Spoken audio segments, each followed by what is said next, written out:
Sabi kasi ng bandido, sa silangan daw. Kaya dito kami dumaan, papuntang silangan. Kaya sana matagpuan namin yung sinasabi na location ng bandido na yon, yung may hawak ng cellphone. Pero, nakakaawa din yung kalagayan niya, tol. Salamat kami na nakontak at tumawag sa amin.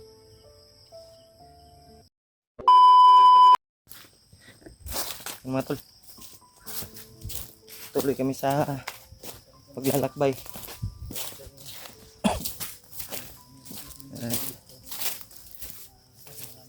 Saan may area Adrius? Mura naman nagkuhan. Kaibang area na naman, guys. Kaibang area. Relax siguro ka, dere. Ito ko.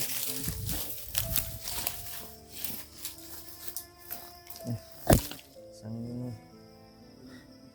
palang hapon simulator. Dito kami napag-relax at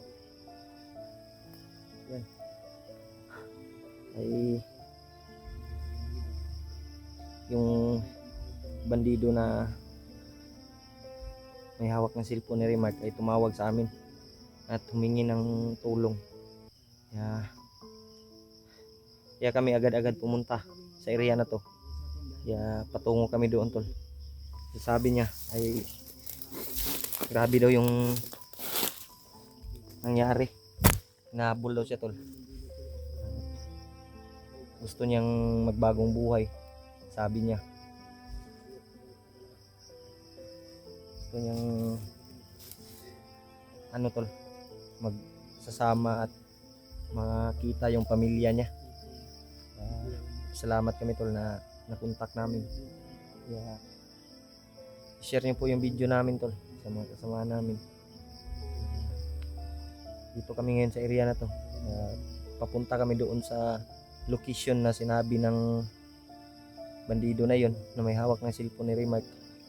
Kaya doon kami patungo at sana makita namin doon, mahagip namin at matagpuan namin siya doon. Kasi nakakaawa din yung kalagayan ng bandido na yon dahil baka mahuli daw siya, sabi niya. At yung location na yon ay puntahan namin para makita namin siya. Pagdasal niyo po yung kaligtasan, tol, sa isang bandido na yon sa may hawak ng cellphone ni Remark. Kaya sana, tol, ay matulungan namin, sana makita namin, tol. Ay ilang araw kaming nandoon dito sa bundok at sana makita namin siya. Nag-alala din siya sa kalagayan ng kanyang tol, pamilya. Pagka mapahamak. Kaya bababa daw siya, tol. Gusto daw niyang bababa kasama na makatulong. Pagdasal niyo po, tol, na matagpuan namin. Dito muna kami nagpatungo ni Julius. Ito kami nakapag relax sa area na to. Kabalo dre bay sa mga area dre. Sabi niya ay sa silangan lang daw tayo dadaan, Yus.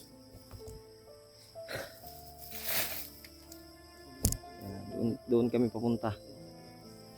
Medyo madilim na yung paligid, hapon na kasi. Ngayon lang kami nakapag-video. Mega love shout out sa inyo lahat, tol, sa lahat ng walang sawang suporta, pagmamahal. Shout out kay Mami Teresa Bayugos, kay Tita Mirna,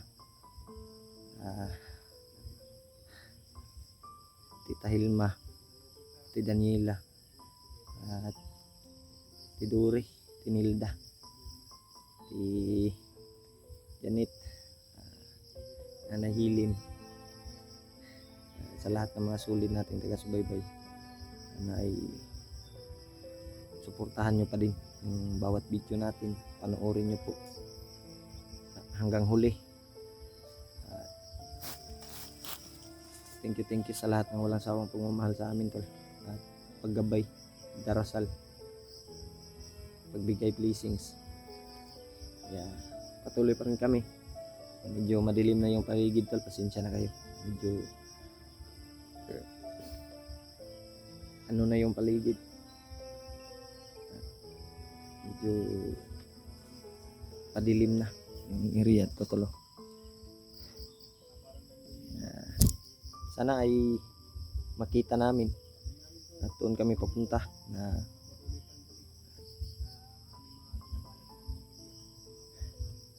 grabe na yung panahon ngayon, umuulan, uminit.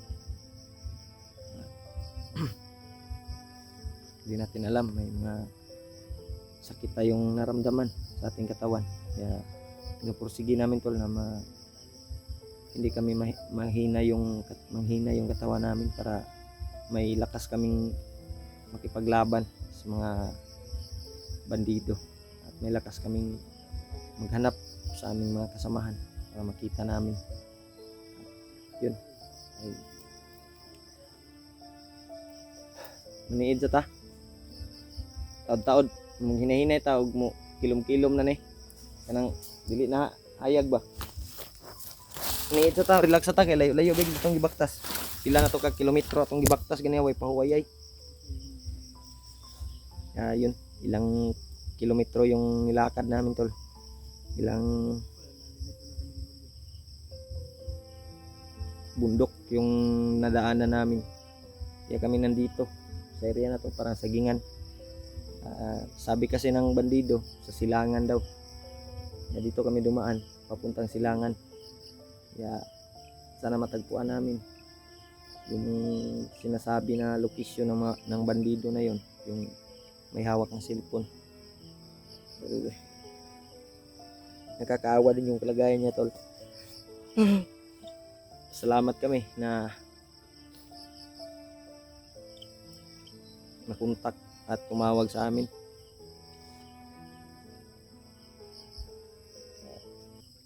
Gusto na din niyang magbagong buhay, sabi niya. Gusto niyang tumulong.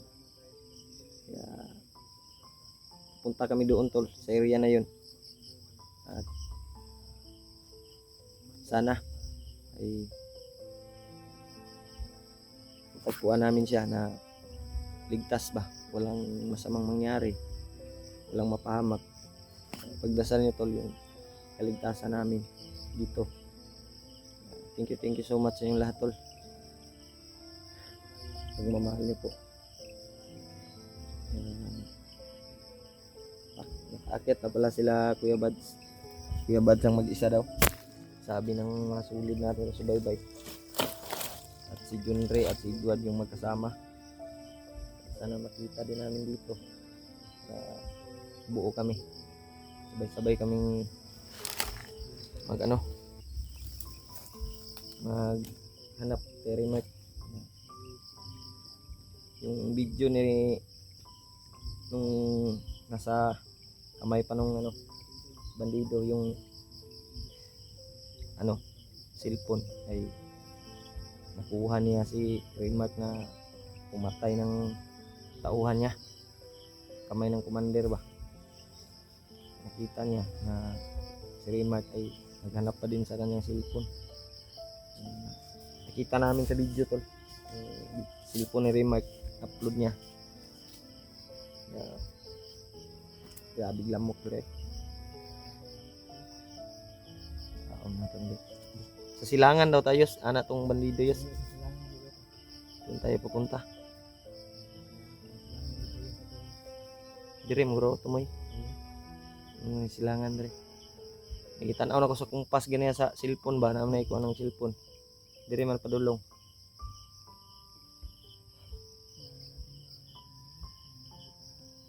Saon na to ni si untag dito mapahamak tong bandido bay.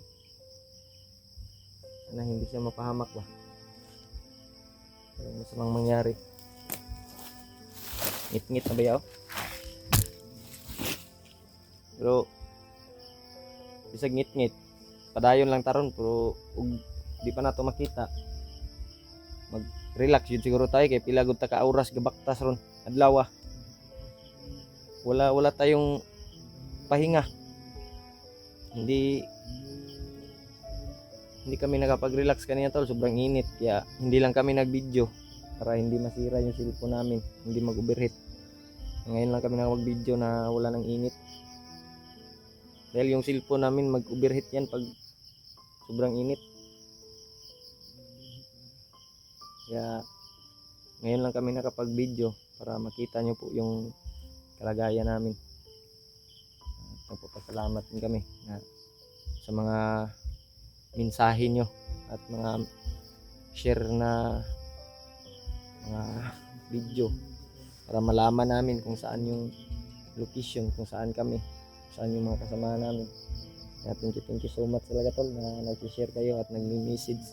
Lahat ng mensahe nyo tol ay binabasa ko, pero pasensya na kayo kung hindi man kayo lahat na replyan dahil sa signal tol na hindi namin hawak yung signal. Wala kasi yung signal. Yung iba, mga solid natin, nireplyan ko talaga yung mga solid natin taga-subaybay.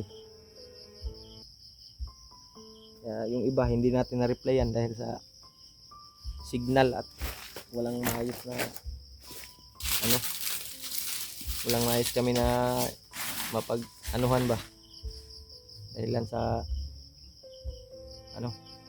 malayo sa dito sa bundok. Kayos barayin ka ngit naman bay.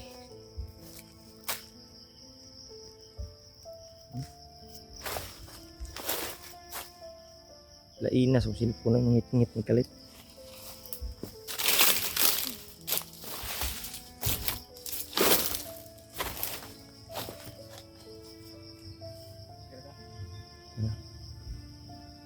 Ngit ang cellphone ba?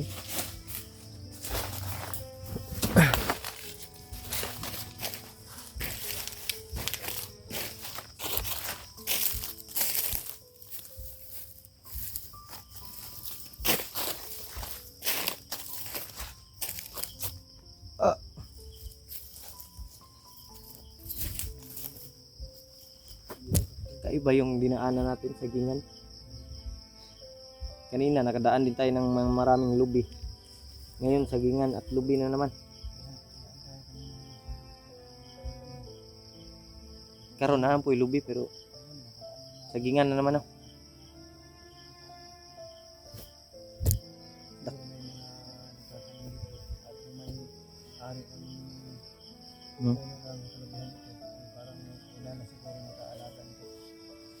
Mura magkanang kuan kaning sig ang nagtag-iya ni murag ikuan sa bandido ba, murag gisakop sa bandido no, para gihimo ng batos-batos ba sa commander buta kabalo.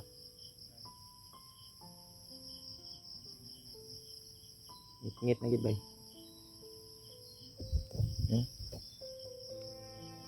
Hayag pa man sa kuha, hayag pagamay. Wala po lagi. Ganyan, ngit to kayo, naka 0.6 mo. 0.1 dahil siya dahil.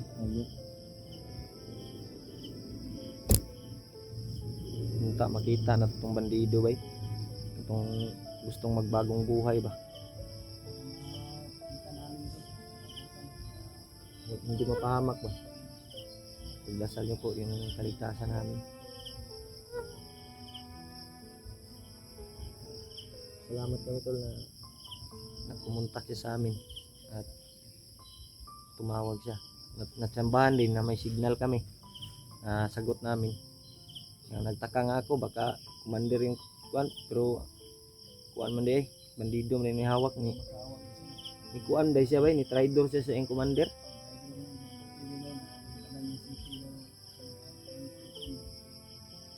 Ang delikado lang ana og kabalo na ang commander. Siya mo'y kuan ba, di papangita ron.